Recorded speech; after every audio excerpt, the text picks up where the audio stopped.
Welcome to our channel. Menuju kemerdekaan, nama Soekarno sebagai Presiden pertama Republik Indonesia terdengar santer di mana-mana. Tidak hanya di Indonesia, sepak terjang Bapak Proklamator ini bahkan sampai menyeberang ke berbagai negara di dunia. Nah, pernahkah kalian mendengar ada nama jalan, bahkan pohon yang meminjam nama Soekarno? Jika belum, kalian harus simak video ini sampai habis, karena channel Data Fakta sudah menyiapkan fakta terkait perintah Soekarno yang melegenda, sekaligus menjadi bukti bahwa putra sang fajar ini begitu berpengaruh.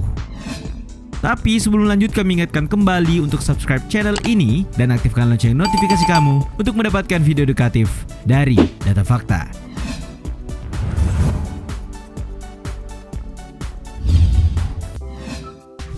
Mengatur massa dalam puncak revolusi nasional. Mendaulat Republik sebagai negara merdeka tidak serta-merta berhenti pada proklamasi. Ya, sejarah mencatat terdapat suatu peristiwa yang dikenang masyarakat sebagai puncak dari revolusi nasional. Kejadian ini terjadi di bulan-bulan awal kemerdekaan. Ada agenda rapat raksasa yang digelar pemerintah, hanya saja mendapatkan pengawasan super ketat dari pihak Jepang. Alasannya, mereka khawatir kalau saja semangat rakyat meluap dan keberadaan mereka terancam. Nah, pada 19 September 1945 itulah para demonstran berkumpul di lapangan Ikada pada pagi hari. Yang terjadi adalah sebelum rapat dilangsungkan pada sore hari, tentara Jepang sudah siaga dengan tank dan pasukan yang memadati jalan. Namun bukannya bubar, massa bersikukuh ingin mendengar interupsi langsung dari presiden mereka. Nah, saat itulah Soekarno berpidato untuk pertama kalinya, "Apabila engkau masih setia dan percaya kepada presidenmu, patuhilah perintahnya yang pertama. Pulanglah dengan tenang, tinggalkan rapat ini sekarang juga dengan tertib dan teratur." Perintah Soekarno benar-benar di luar dugaan. Untuk pertama kalinya dalam sejarah dunia, seorang presiden bisa mengatur 1 juta massa hanya sekali perintah.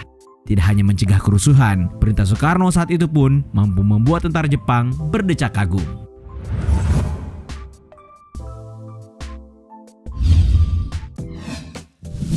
Mengirim kapal perang untuk Pakistan.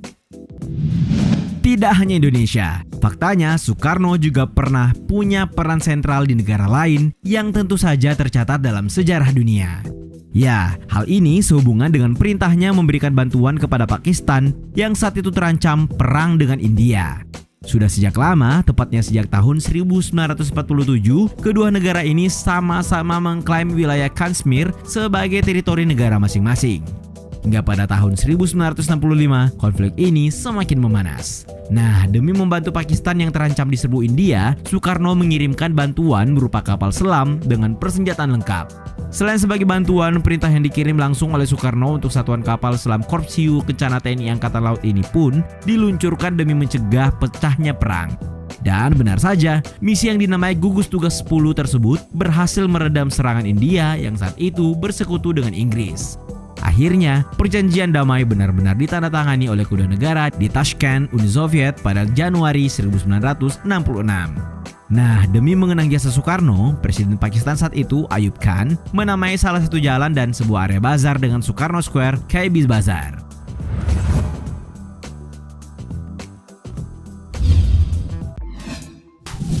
Larangan menutup Al-Azhar.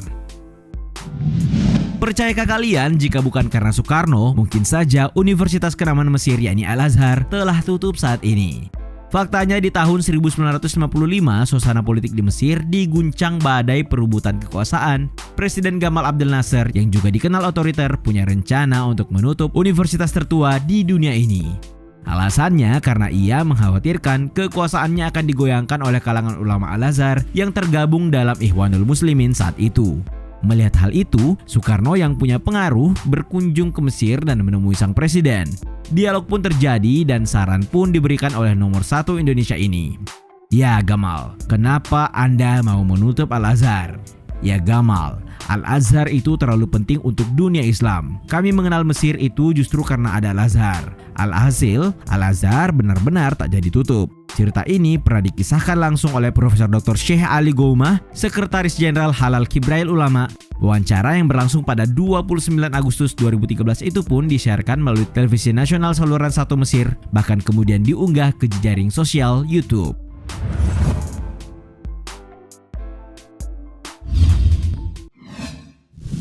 Menanam pohon di padang Arafah.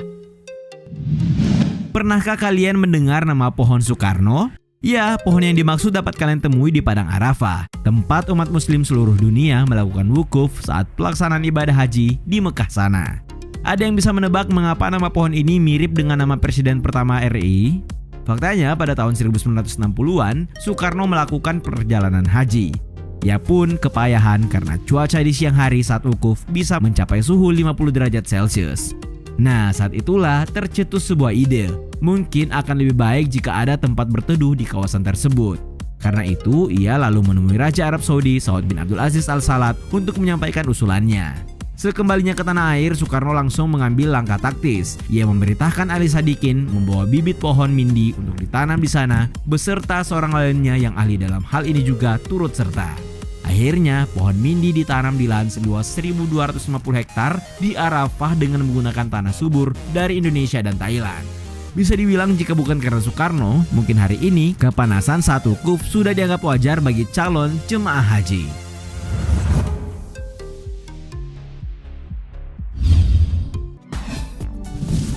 Mengambilkan fungsi Blue Mosque. Jika kalian berkunjung ke Rusia, sempatkanlah untuk bertandang ke Saint Petersburg. Sebab di sana ada fakta sejarah yang bisa membuat kalian sebagai warga Indonesia turut bangga karenanya.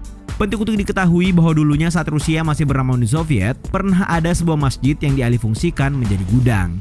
Alasannya karena saat itu era komunisme sedang kental-kentalnya. Masjid yang aslinya bernama Jamul Muslimin tersebut didirikan pada tahun 1910, kemudian lebih tenar dengan nama Blue Mosque. Pada tahun 1956, Soekarno mengadakan kunjungan bilateral ke Rusia. Saat melihat bangunan berbentuk kubah, ia pun yakin bahwa bangunan tersebut dulunya adalah masjid. Karenanya, ia lalu meminta pimpinan Soviet kala itu, Nikita Khrushchev, untuk mengembalikan fungsi masjid tersebut menjadi rumah ibadah. Nah, atas dasar kedekatan, permintaan Soekarno pun dipenuhi dan bagi yang paham sejarah, akan ikut menamai masjid tersebut dengan nama Masjid Soekarno.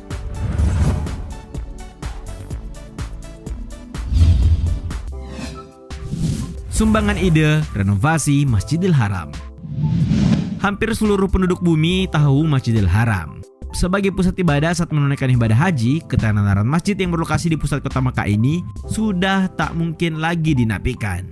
Tapi tahukah kalian, dalam renovasinya, nama Soekarno faktanya punya andil yang besar dalam mengatasi kesumpekan rumah ibadah ini, terutama saat ritual sa'i. Hal ini bermula ketika Soekarno melaksanakan ibadah haji. Menyadari situasi yang ada, insting Soekarno sebagai seorang insinyur sipil pun bekerja. Sebagaimana dalam buku Bung Karno Sang Arsitek karya Yuke Ardiati, disebutkan bahwa sebelumnya bangunan masjid tidak bertingkat, namun karena tiap tahunnya jumlah jemaah mengalami peningkatan, maka kapasitas awal yang mencukupi pun menjadi penuh sesak pada akhirnya. Nah, desain bertingkat itulah yang menjadi ide Soekarno kepada pemerintah Arab Saudi. Ia meminta agar bangunan untuk melakukan salah satu ritual haji yaitu sa'i tersebut baiknya dibuat menjadi 2 jalur dalam bangunan 2 lantai.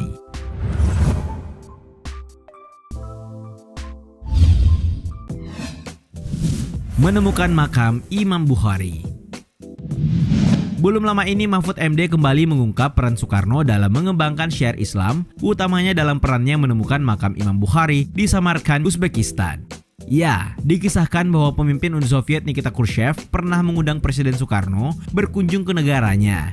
Hanya saja tidak langsung dipenuhi oleh Soekarno. Karena alasan tak ingin dicap berbelok ke kiri, langkah yang dipilih Soekarno terbilang hati-hati. Hingga lahirlah sebuah syarat, ia hanya akan memenuhi undangan jika pemimpin Soviet itu bisa menemukan kembali makam Imam Bukhari. Alhasil makam tersebut benar-benar ditemukan dan dirawat hingga hari ini. Meski begitu, ada yang meragukan kebenaran ini karena tidak adanya fakta tertulis. Namun, di luar dari itu, melalui buku Dunia dalam Genggaman Bung Karno tahun 2017, diplomat Kementerian Luar Negeri Sigit Aris Prasetyo mengakui bahwa Soekarno sangat terkenal di kalangan para pemuka Islam Samarkand. Itulah tadi fakta terkait peran Soekarno yang melegenda melalui perintahnya. Faktanya, tokoh pembesar ini benar-benar berpengaruh dan dunia pun telah mengakuinya. Nah, kalau kalian sependapat tidak dengan anggapan ini? Terima kasih sudah menonton, jangan lupa like dan share. Nonton juga video-video edukatif lainnya yang sudah kami sajikan untuk kalian. Sekali lagi, jangan lupa subscribe dan tinggalkan argumenmu di kolom komentar. Sampai jumpa di video edukatif Data Fakta selanjutnya.